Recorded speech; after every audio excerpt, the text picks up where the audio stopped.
Hey, everybody. Welcome to AOPA's Flight School Business Quick Tips from the Field. Today, we're joined by Chris Erlinson from Tennessee Flight Training. So, Chris, a key thing that everybody hears when starting up a business or getting ready to do marketing, whatever it might be, is to make sure that you differentiate yourself from your Oh, yes. competition, Oh, right? Because yes. it's otherwise you have no advantage. Um, Yes. how do you guys do that? How do you go about that? Man, a big part of what we do, we talk a lot in our building about trust. And and this is kind of hard to pour out in such a short amount of time, but follow my logic here. Okay. When a customer walks in the door, what they're saying is, I trust you. Mhm. They are excuse me, they're saying, I trust you know what you're doing. I trust that when I go up with this instructor, he's not going to kill me. I trust that when I get in this airplane, it's not going to kill me. I trust that when I give you my credit card, you're not going to skim the number and run off with it. When a customer walks in the door, there's a lot of trust that is brought right up front. God forbid we ever do anything that would break that trust.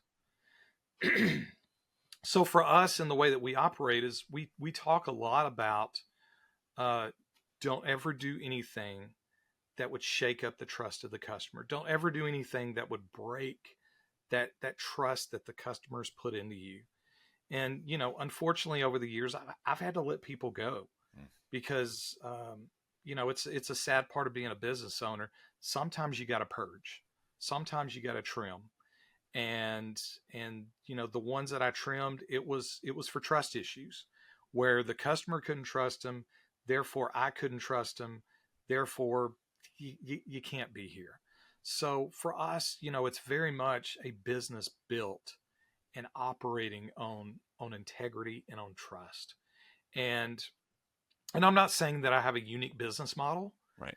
but I'm saying that's the big thing that we do that sets us apart from other flight schools in the area. Would you say, and obviously the trust thing, it seems to me that that would probably be sort of an implicit thing, sort of building a reputation thing.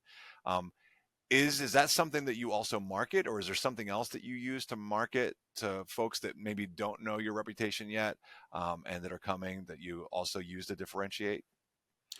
It's not like we have a sign on the front door that says you can trust us. We're not really marketing off of the concept as much as we're acting off the Hmm. concept, because when you do the right things first, everything else kind of falls into place. And so when we do it right, and when people see that we do it right, Hmm. you're you know when you do the right thing, people notice. They really do. And when you have a success story, people notice. And when you post, here's another picture of somebody that passed a check ride, people notice. And again, it's like, for us, it's like when we just do the right thing, it all works out. And I know that sounds simplistic and sounds kind of elementary, but it really, really is a truth of, you just take care of people, and people are attracted to that. People want to be taken care of. If you don't believe me, go place an order at McDonald's. You know, and you know, there's so many examples out there in today's economy of a failure in the systems of that business.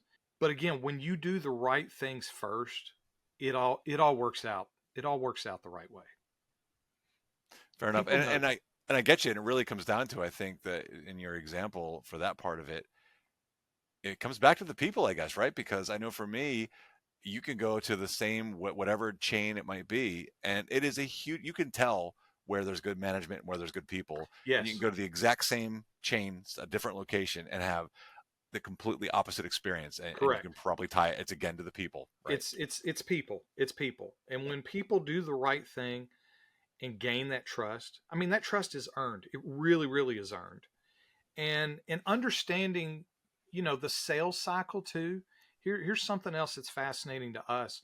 We always say that our sales cycle is on average 7 touches, right? Like nobody walks in the door. I say this. I think in 14 years we've had 2 people walk in the door completely off the street and say, "I want to sign up and I want to start taking flight lessons tomorrow. Here's my credit card. Let's go." Literally 2 people in 14 years, right?